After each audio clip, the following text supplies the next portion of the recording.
Now that we have quite a bit of geometry in our viewport, it might be an advantage to add color to some of these. And then afterwards, if we wanted to, we could swap out that color for a texture map as well.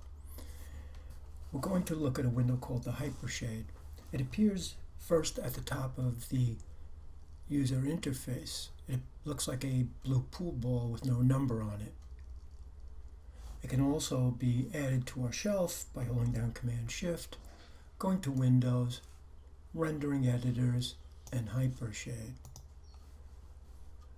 If I were to click on that, a window will appear, and on the left-hand side I'm looking for the Arnold term.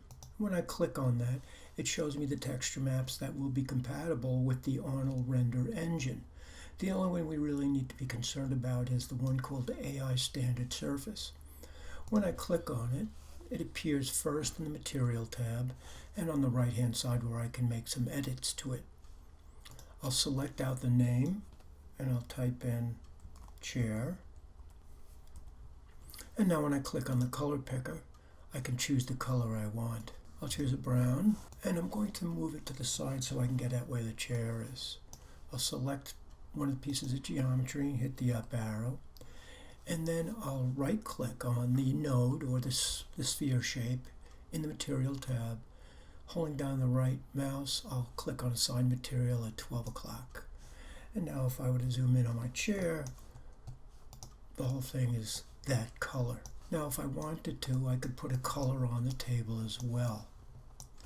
And I'm going to select the top and hit the up arrow because I had made it into a group.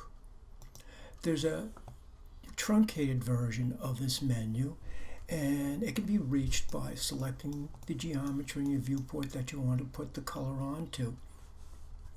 Right-clicking in the viewport, and down at the bottom you'll see Assign New Material.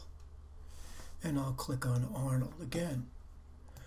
Once again, I'll click on AI Standard Surface, and it's automatically applied to geometry. I don't have to go into the Material tab under the Hypershade to apply it.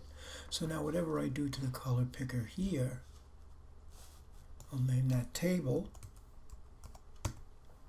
I'll click on the color picker, and I'll choose the color I want. And now the color has automatically been added to it. I'll do the same thing for the floor and the walls, making sure that each one gets its own Hypershade. I'll shift select the walls, right click, Assign New Material, Arnold, AI Standard Surface, Walls, and I'll choose a color.